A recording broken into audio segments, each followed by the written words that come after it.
Greetings from Seoul, Korea, and welcome to the GSL. I'm Tasteless, and with me is Artosis. Artosis, what an exciting day we have today.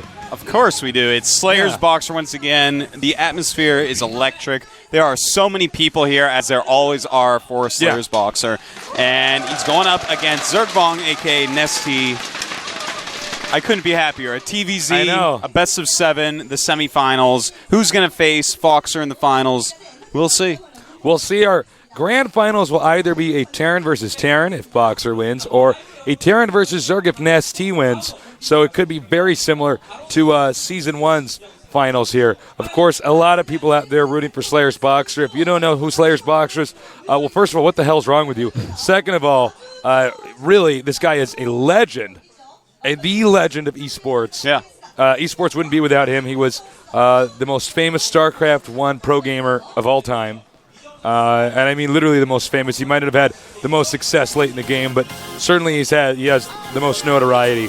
And here he is in the semifinals now. Now here's the results for the semifinals of day one. As you can see, that's not Slayer's BoxeR, but just BoxeR. We nickname him BoxeR, naming himself after him, Yo-hwan.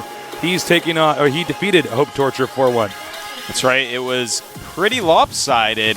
Just made a lot of Marines. Who needs gas, Tasteless, when you have Marines for just minerals? They hit air and ground. Apparently those things are pretty good. Yep. He knows that, and I'm sure the finals will be quite Marine-filled one way or another because he is going there, and I think that he is a good chance of taking on this tournament. But we're going to see who he's up against today, and neither of these two are any slouches. It's Slayer's BoxeR himself against NesTea. Oh my God, OMG, WTF, LOL, ROFL. This is amazing, Tasteless. LMAO, you are correct. I can't believe that we are here with these two guys duking it out. Now, NesTea, definitely the underdog, definitely not the fan favorite. But he does have quite a reputation behind him as well. He's one of the oldest StarCraft I Korean professional gamers. He did not play very well in Season 1. He is dominating in Season 2. If I can just go over the people that he has eliminated. Kangji Young Fao, OGS MC, OGS The Wind, another old school Zerg, and of course OGS Zenio, the player who defeated my nerd EG Hydra. Yeah, Spunky must hate this guy, man. Knocking out all the OGS players. And that's actually a stellar lineup. MC, thought by many to be one of the very best Protoss in the entire world. There's really no question that he didn't play that well in the series, but NesTea just slapped him down. The Wind, obviously a great Zerg, old school StarCraft I Pro, and Zenio, who was really looking so strong. I thought we might see Zenio in the finals of the tournament. Yeah, no kidding. I was pretty intimidated by him, especially after he knocked out Hydra, and he was playing so well in all these other matches too. So, of course, that was another player who didn't play well, by the way, in Season 1. Yeah. And then dominated in Season 2. Yeah, well, I think these players have both improved a lot. NesTea not losing a game, that's something else, man. Yeah, literally 2-0, 2-0, 2-0, 3-0. He hasn't lost yet in the GSL. I bet he didn't lose in the qualifier either. Yeah, I'm sure he didn't. We don't have those stats in front of us, but I doubt he did. He's making a lot of these games look pretty easy, to be honest. Nobody really thought this guy was going to get this far. Everybody knew he was like a good player. Yeah. He's quite accomplished. But I don't think anybody really expected. I certainly didn't. I know that you didn't as well. Yeah. Expect to see him close at all to the finals. I thought maybe Final 8. Yeah, he's a solid player. I could have seen a top 16 for him. I didn't really expect more than that, but he showed us that his Zerg vs. Zerg is really second to none. He played a really good match against the Wind, but then against OGS Zenio, he was just on a completely different plane from any ZvZs I've seen. Like monstrous ZvZs. If you want to learn ZvZ, go watch NesTea against OGS Zenio. He just schools Zenio, and just brilliant, perfect Zerg vs. Zerg play, the best I've seen. Oh, easily. So I'm actually really impressed with this guy, and I think he has a good shot. But that we just had down there, the finals, they are on the 13th, Saturday. They're at Dongguk University Station on the Orange Line. University. If you're in Seoul, line 3. So come. Please come. You got to come. It's so awesome. There it is again. Yeah. It's going to be packed. I couldn't believe, actually, how awesome the finals were that first time. I knew they were going to be very exciting, but I mean, just, the setup, the stage, all the effects. Oh, my God. It was so cool. Yeah, and it was basically a full stadium of people to watch, and there wasn't even a musical show, which we've always seen coupled with esports events in Asia. it draws in a lot of people to have a band or two there that people really like. He's absolutely right. Normally when they open up a major esports events, just as he said, they have somebody like Girls' Generation or another big K-pop group open. They don't even need to do that for this. It's so big. So that really says that StarCraft II is catching on out here. And I can see that right now by how many people are in the studio right now. Yeah, Let's take a look at the players now. After we look at our sexy studio. Now, I think we know who this guy is. Yo-hwan, Slayer's BoxeR. As we can see, we mentioned already who NesTea had knocked out, but Slayer's BoxeR didn't have an easy way through here either. He took on Happiness, Korjang, Loner, and OGS Nada, so somehow managing to avoid Protoss. He only lost one game out of all those games he played. Yeah, and it was against Nada, so it doesn't even count because obviously Nada isn't going to get 3-0'd. Yeah, well, we haven't seen his TVZ yet. Korjang was actually a Protoss, and everyone else was Terrans. So we know sorry, he has... Did I say he avoided Protoss? I meant to say Zerg, yep. Yeah, we haven't seen him against Zerg yet, so this is going to be really interesting. Damn, look at that artwork. Wow. Oh, yeah. Oh, yeah. Which one are you saying, oh, yeah, to? I was looking at the girl on the left. Turns out I'm one of those guys that digs anime chicks. Sorry, I guess we just now found that out. Oh, no, Tesa. Here's our other player, NesTea. Now, NesTea, again, he was known as Zergman. He has almost more experience than any other pro gamer out there on stage. Of course, yeah. This guy has been around forever in the StarCraft I scene. Wasn't overly successful. This is actually his best 1v1 performance in esports ever. I believe he was more known as a 2-on-2 player. Yeah, towards the end of his career. StarCraft I, he stuck with Zerg 2-on-2. Yeah. You have to be a real master with Zerg to play it right in 2-on-2. You don't know how to one base. That's right. Savior actually started out as a 2 vs 2 player and turned into the best, the only Zerg Bonjour we ever had. So yeah, that's true. Just to show you a little something. Definitely a very solid player. Understands at least Zerg vs Zerg better than anyone I've seen. So yeah, I'm really stoked to see what his Zerg vs Terran is actually going to look like. Now, both players have joined the game, so and they're saying that they're ready. So when our Korean commentators wind it up, we're going to get this going. It's best of 7. We're going to have a commercial break after the second game unless something... I think it's the third game. It's second game. Okay. I believe that's what I was just told. All right. So unless it goes on for a very short amount of time, it will be the second game. And so you got to make sure you have all your food, your bladder's empty and stuff, because we're going to get this going very soon here. And there's no turning back.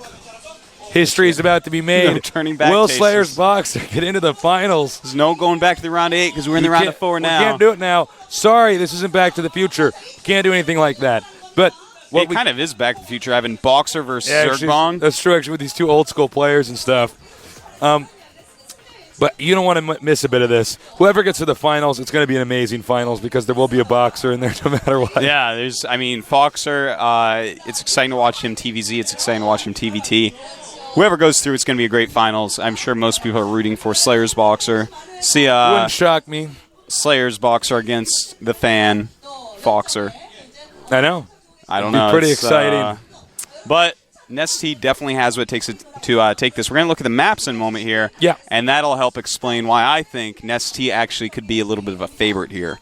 I can't wait to get that map list up here. Yeah, it's going to be pretty.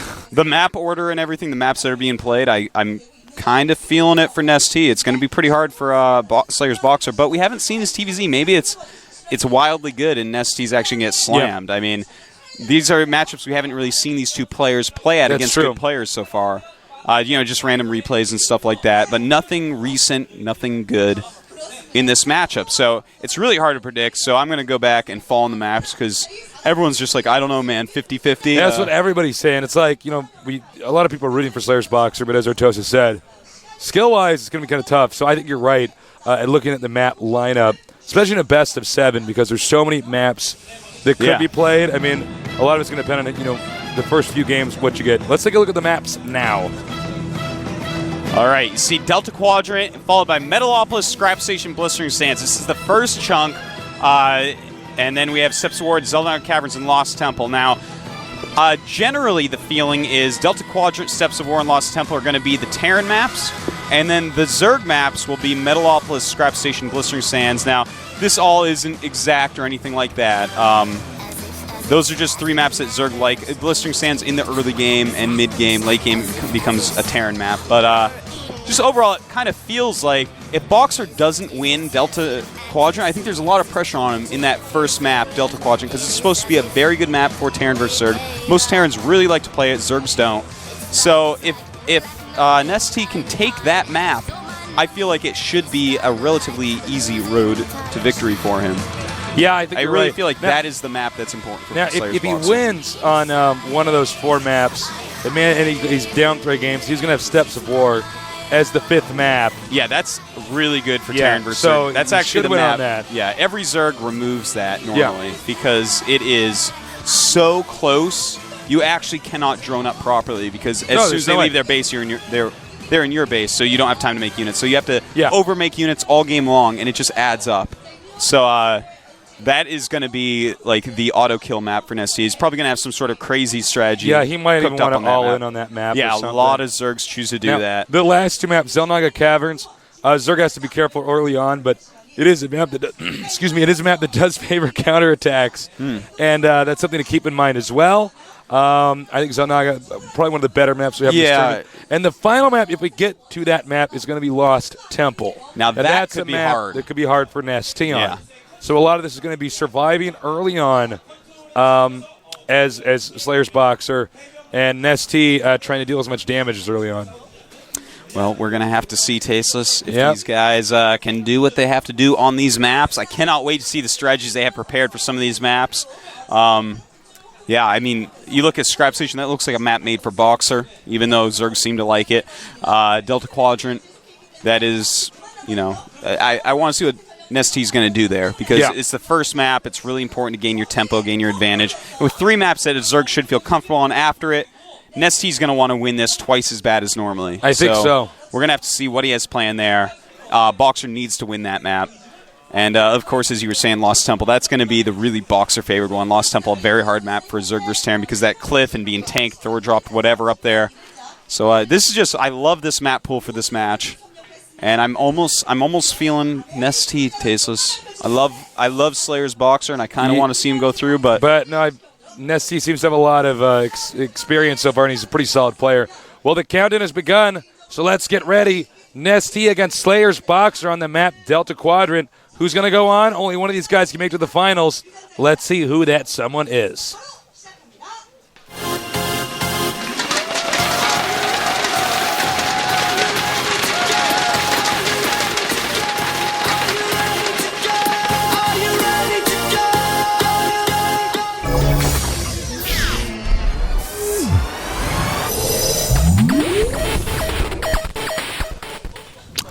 In the red, at the top right side of the map, the Emperor himself, the most famous pro gamer of all time.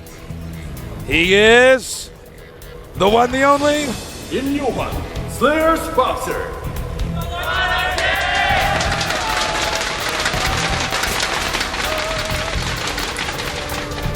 Up here at the top left, he was known as Zergbong, living in the shadows of other players who were more accomplished than him in StarCraft I, but here he is against the Emperor himself. His name is NesTea.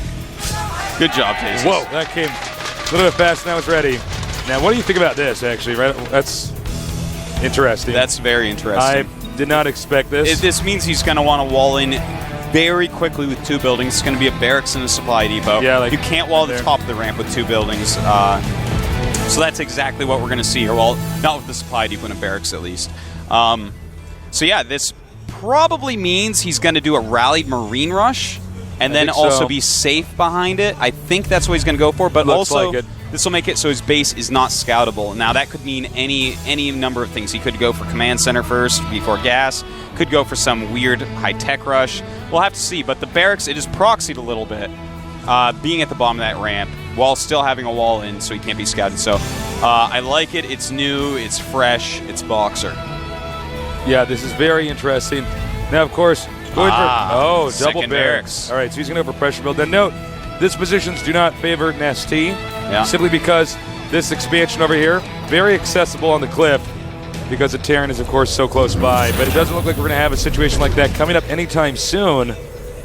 as it looks like BoxeR's going to do a double racks rush here. Now, I would like to point out that no one knows how to Marine Rush like BoxeR. And Foxer as well. BoxeR and Foxman, best Marine Rushers in the world. Notice it's not a Macarax. Forget the Macarax. This is not a Macarax, guys. Yeah. So I think it's going to be 2 barracks pressure, kind of like what we saw Foxer do against Fruit Dealer. But NesTea already has his spawning pool up, and he's getting gas as well. So we may see Zergling speed quickly, or no, we're actually going to see a Roach Warren go up. Very interesting. There it is. There it is. My monitor is so glary. We have more Marines coming out here. Now, this could actually be pretty bad here for Slayer's BoxeR. Roaches are pretty strong against Marines. And note, this is on the low ground here. So, with this on the low ground, obviously you're not going to be able to repair it very easily. This is actually the Roach Rush. Depending on how many Roaches he gets, he could make that barracks lift off. He could get rid of that supply. It was definitely a possibility. That's one thing about being up the ramp that's quite good. You can throw down a bunker quite easily and abuse the small choke point of the ramp. Here, though, it's all open. We'll have to see how many Roaches NesTea wants to make. Making 2 right now. 2 refineries now. Obviously, Slayer's BoxeR doesn't see a hatchery anywhere, so he's just saying, all right, well, time to attack. Now, he did spot the Roach Warren as well. Yeah, and that's actually quite important. He's going to have to decide what to do with that information. And very smart by BoxeR. Throwing down a bunker right away, and that's actually a really well-placed bunker. It's going to be hard for Roaches to get in there and actually harass that supply depot at all with that bunker in that placement. He can kind of slip by on the left, but then his Roaches are against the wall and can't micro against the Marines. True. Really, BoxeR taking everything into consideration with his placement. We don't have a factory up just yet, but we'll probably see one pretty soon here. Yeah, definitely. Roaches are out. Oh, actually, we're going to see Slayer's BoxeR switch over to Marauders. That's smart. Actually, that's really smart. Yeah, it's quite good, but at the same time, as you see in the production tab, speed for Zerglings being made. So whenever you go Roaches, you have to assume that they will go Marauders because they're just so strong against Roaches, and you have to get speed. And look at this, a Baneling nest for NesTea going up, and there it is. Wow. Okay, so he's actually, NesTea is going to be playing some one-base tomfoolery all in. Yeah, he is actually shifting tech so quickly here. Yeah, and that's smart. You have to do that if you go Roaches because just straight-up Roaches will get owned by Marauders from Terran. And this is actually awesome. In BoxeR's main base, we have 2 more barracks going up. So both these players going strong one-base play. Slayer's BoxeR is going to have way more economy, though, than is NesTea. Yeah, NesTea has to do damage early, or he's going to be in trouble. Take a look. I don't know if Slayer's BoxeR is going to be prepared for literally 3 tech shifts. Yeah, Zerglings to Roaches, where he reveals the Roaches, then goes to Banelings. And then remember, BoxeR does not know about the Banelings. Oh, he does have vision of the Banelings. Excuse me, he must have used a scan there. Yeah, and notice right now 27 SCVs up against 14 drones, so this is very all in, and here we go, he's going to attack! And the Baneling's way far behind right now, going right into that bunker. And he's going to do a lot of damage with this. The Speedlings surrounding those Marauders is exactly what he needs to do so they can't micro away, so the Roaches can get their hits in. Kiting is what gets Roaches. These Speedlings taking care of that. And Slayer's BoxeR may be in a little bit of trouble here. He may very well lose this game. This is the problem. If you don't have a wall and it's your ramp, you end up having to defend on the low ground like this, especially if you have structures like that down there. Blings are out. SCVs are being killed. At the unit tab, as you can see, 13 SCVs to 14 drones. That's terrible for Terran. Terran's got much more right now. He's also around the production facilities going for the SCVs. Oh, this actually may be GG. You know, Slayer's BoxeR's in trouble, but he has to remember NesTea, if he can fight off these units, NesTea does not have a good economy himself, there but GG realizes he cannot get enough out of those barracks, and NesTea takes the most important game, in my opinion, of this entire series. Game number 1 on Delta Quadrant. The rest of the maps, the next 3 maps, he's going to feel very comfortable in early game. Metalopolis, Scrap Station, Blistering Sands, 3 of the hardest maps to actually rush a Zerg on. So NesTea has to be feeling superb. No Slayer's BoxeR, that is not the game that he wanted to lose. I liked his strategy because most Zergs will go hatchery first versus Terran nowadays. That map, you can really abuse that by putting the barracks at the bottom of your ramp like that. Just doing some marine pressure like we've It's a seen BoxeR metagame do. build. It's a metagame build, Absolutely. But NesTea, he thought around that. He had an all-in planned. It was ready. You executed it well. He hit it just right on in the timing, right before that second bunker finished, right before a critical mass of Marauders came out. It was just a really well-done game by both players. Yeah, perfect balance of Banelings, Roaches, and Lings. Yeah. He used the Banelings where he was supposed to blow up the bunker and a few stray Marines. He used the Roaches to attack the Marines and had the Speedlings there to surround the Marauders. That was a perfect timing attack. Had that attack not worked out, Slayer's BoxeR would have been in a major lead. Oh, yeah. He had way more miners. It was definitely an all-in by NesTea. NesTea knew it. He had planned that all-in. And that's smart, man. It's the first map on Delta Quadrant. Throw BoxeR right off his game. BoxeR loves doing pressure play like that. And it worked out perfectly. Yeah. So, congrats to NesTea. He won that Pretty good really strategy. important first Really game. good execution there. Yeah. And BoxeR even saw it coming. I know we were casting it briefly as if he didn't know. Then we saw, we're like, oh, he did see the Baneling he saw that nest. Baneling Everyone's like, nest. okay. Well, the countdown started for game number 2. Let's see if BoxeR can come back. Right now, NesTea is 1-0, but that could all change in a little bit here. These maps are favoring Zerg slightly these next few. Let's see what happens.